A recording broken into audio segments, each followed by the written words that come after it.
Ingkang bagian nyuwun pangestunipun saking panjenengan. Nggih. Kula nyuwun ditawani apa iki Mas? Mandherek sakersa panjenengan. Sesideman. Oh, sesideman. Nggih. Niki dipun damel palaran apa biasa? Sing penak jungkitan. Oh, ngaten nggih. Monggo. Sesideman dipun gawani eco makarya.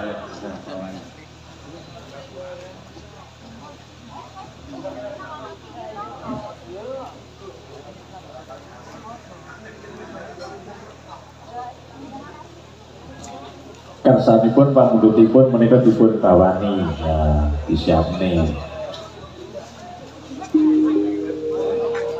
Monggo Bapak.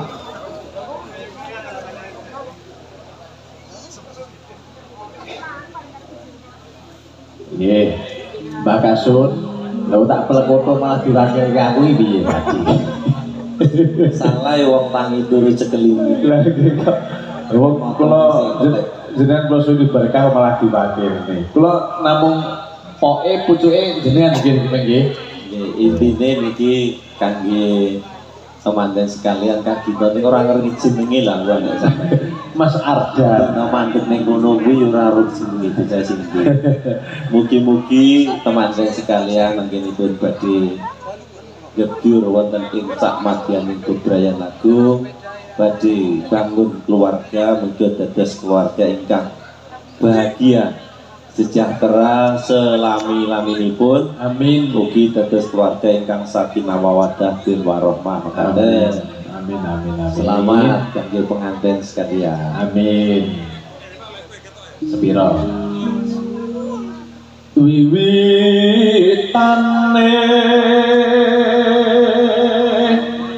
pun kula buka jenengan sing nyambung. Asli apal separuh timbang diguyung kok Kang. Mboten napa-napa nggih namung setunggal mboten napa-napa sepane entas separuh mboten napa-napa. Monggo, pokoke kula nyuwun setunggal mawon niki. Mboten sautoh. Luwih apik aku wong macaki timbang kon neruski. Buka sithik ngono. Lanjut Mas. Handarek sampeke priya bagus kakolan budaya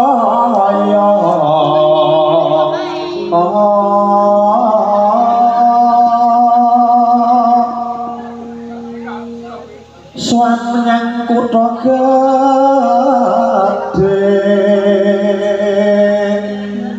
mboten ning Mas Pak setunggal mawon pokoke sak A sama sak I bandara terus jagung yo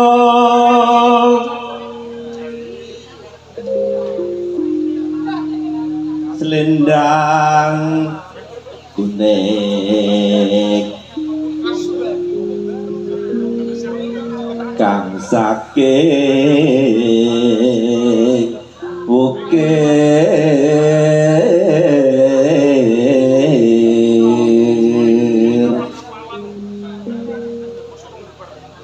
suara kurang bermono ning wasis yo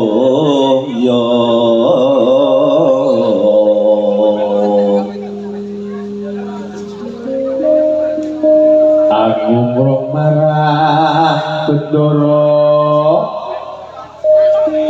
Dyah Sulistyo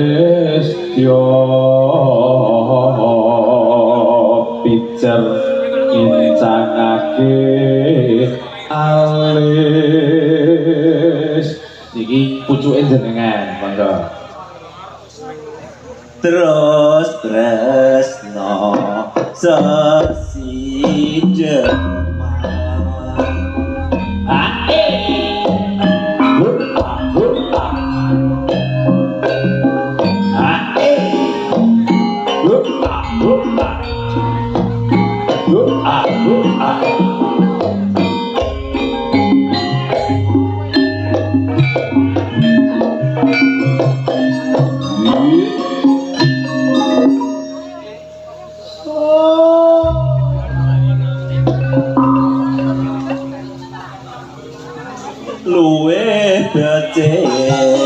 penono timbang perpisahan nantiakan julidnya nangis kamu dono lawan luluan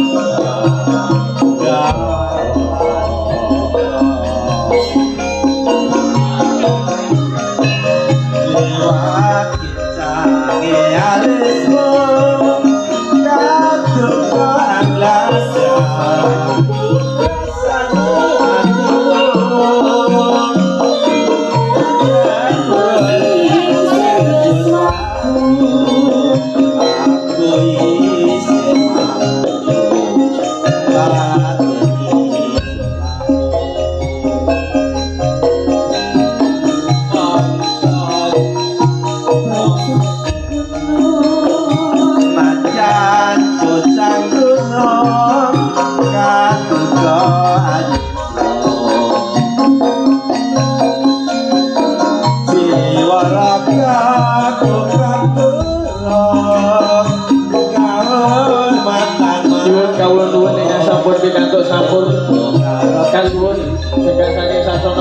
Tujuannya sasono libur, sumangga.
Suing gending bilet dari romek sampun kasem dandan bobonipun wau sepalih dipun aturaken dipun berkahi kalian panjenenganipun Bapak Kepala Desa Tanjung Puro kabajotaken langenipun ingkang dalu samangke sampun kepanggih wonten ing Joko Adiwarna wonten tenipun Bapak Kiarto. Pokoke dawa niku mboten sautuh mboten apa-apa sementing sampun kesota berkah menika dasaken bungah dasaken seneng dasaken gaya kangge keluarga.